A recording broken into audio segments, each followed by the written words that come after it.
El paro cardiorrespiratorio es cuando el corazoncito se ha detenido y no encontramos respiración. Entonces aquí es importante hacer lo que íbamos a hacer en el caso de una respiración artificial, poner al paciente boca arriba, estirar estirar al paciente lo más que podamos, ponerle la cabeza hacia atrás, poniendo una mano sobre su cuello, hacerlo hacia atrás. Todo esto debe ser rápido, ¿no? Luego, nosotros debemos mantener nuestras manos entrelazadas, ¿sí? Los brazos completamente extendidos. Nosotros estamos acostumbrados en televisión a ver cómo hacen esta flexioncita, ¿no? Entonces, Sí. obviamente porque es un programa de televisión, es una película, donde no van a dar un verdadero masaje cardíaco. Entonces, hacen de flexionar la pierna. Esto no ayuda en nada.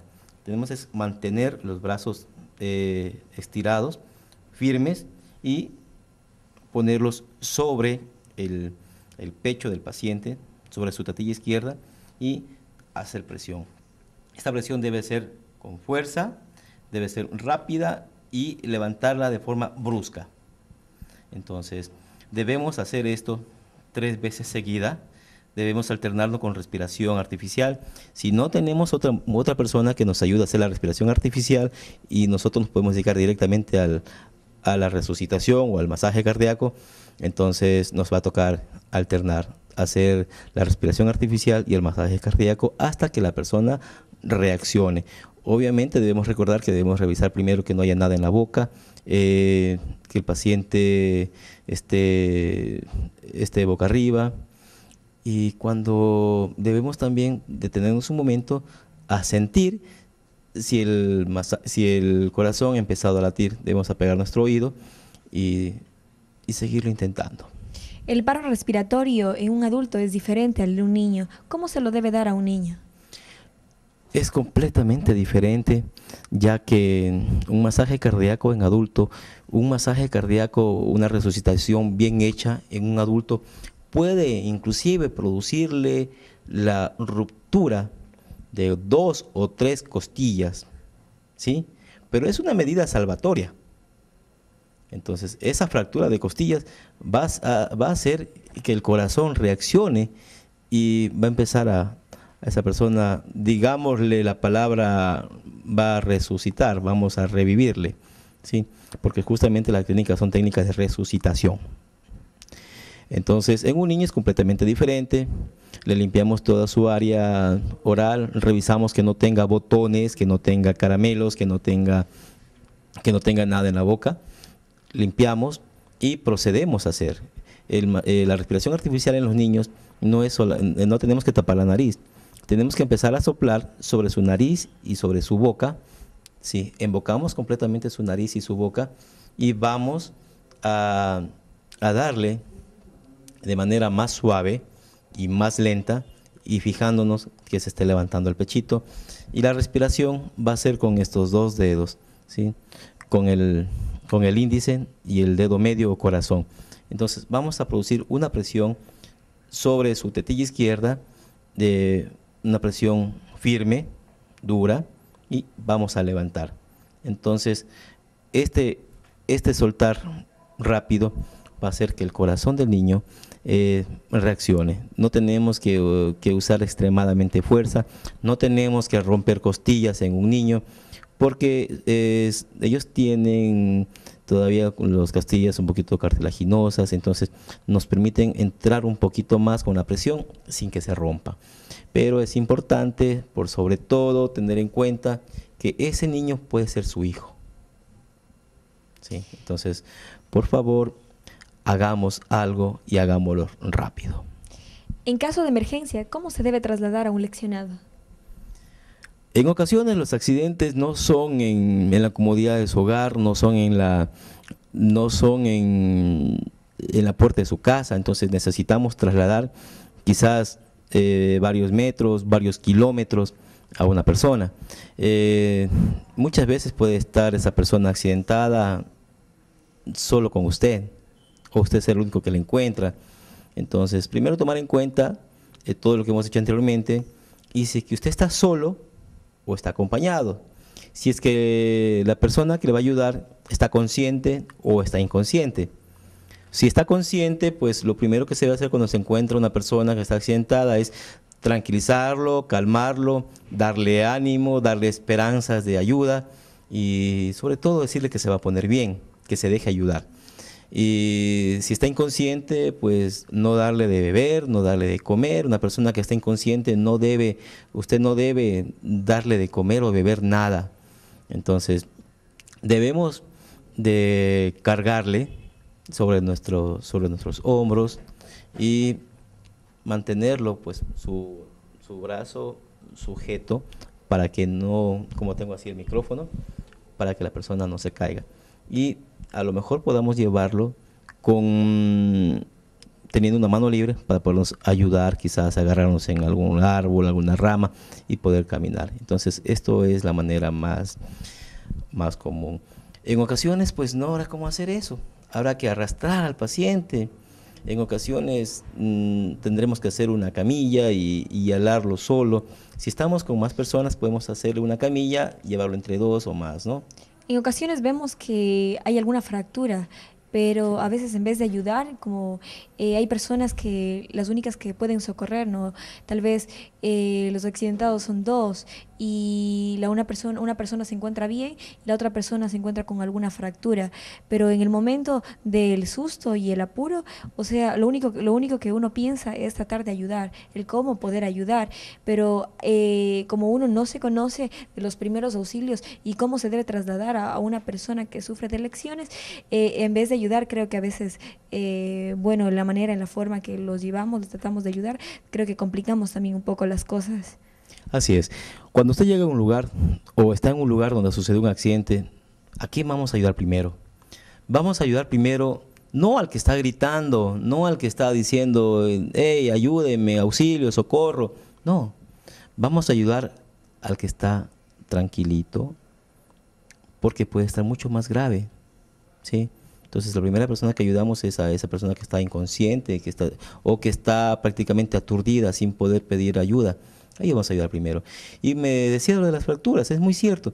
Si no hacemos una correcta inmovilización y traslado, por eso es importante el traslado de los pacientes, una fractura cerrada puede ser una fractura desplazada y convertirse en una fractura abierta que va a salir cortando músculos, venas, arterias y ser más expuesta a que tengan infecciones, ¿no?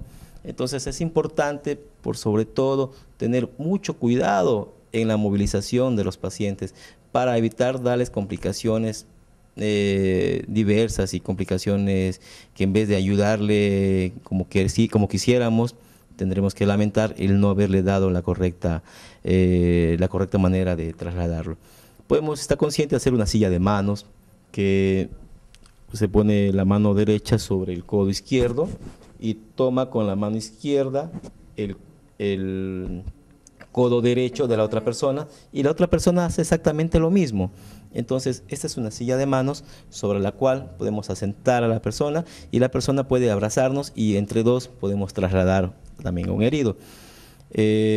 Podemos llevarlo entre varias personas en peso o hacer una camilla, entonces depende de las condiciones que estemos y es muy importante eso.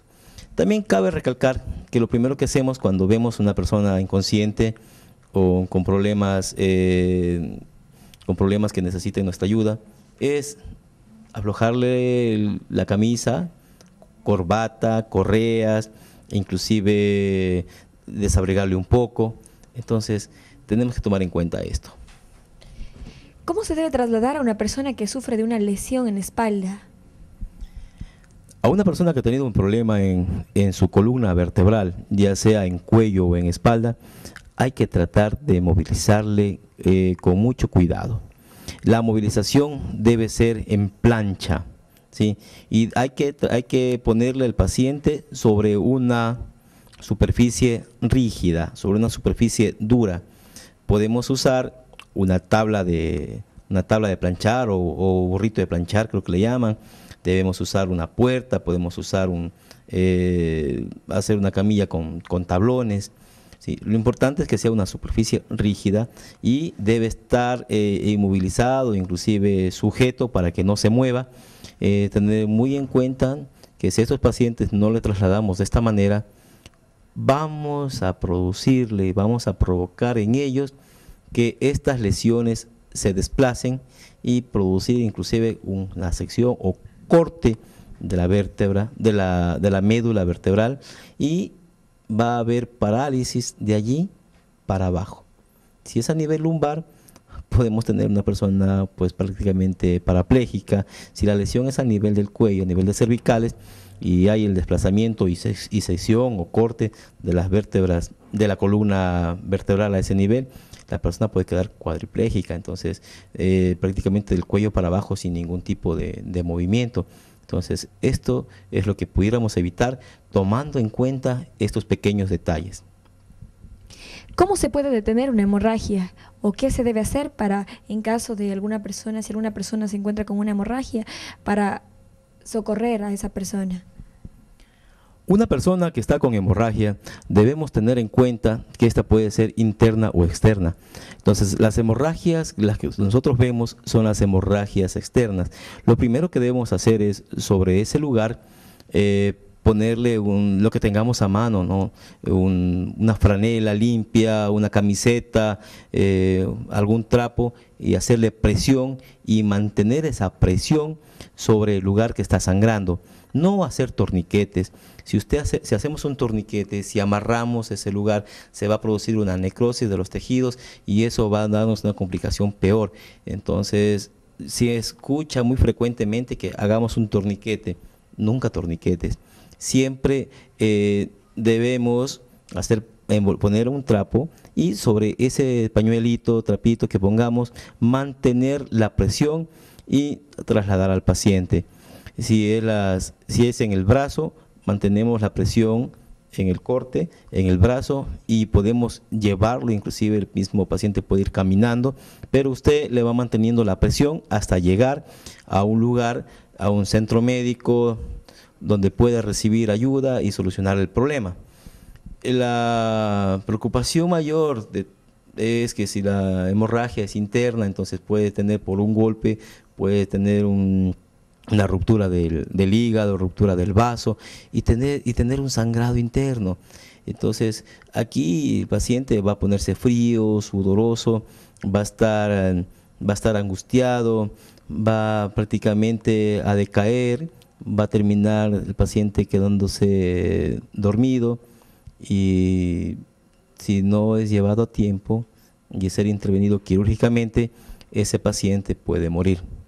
Entonces nosotros tenemos aproximadamente 5 litros de sangre, pero nosotros con 3 litros de sangre estamos en riesgo de perder la vida. Gracias, doctor, agradeciéndole por el apoyo y por la información que usted nos brinda diariamente. Aprendamos un poco más de primeros auxilios, ya que usted en casa, los accidentes ocurren frecuentemente en sus hogares, y usted en casa puede ser aquella persona que salve a uno de sus seres queridos. Gracias por estar todos los días en compañía de Televisión Provincial, TVP. Gracias también a ustedes, y ha sido un gusto nuevamente compartir estas experiencias con ustedes. Dentro de estudios hemos improvisado una pequeña camilla y tenemos un paciente, así que vamos a poner en práctica, no vamos a hacer solo teórico, sino para que usted vea en caso de alguna emergencia en su hogar o tal vez en la calle, cómo usted debe socorrer a una persona que se encuentra con alguna fractura o con algún paro respiratorio. Doctor.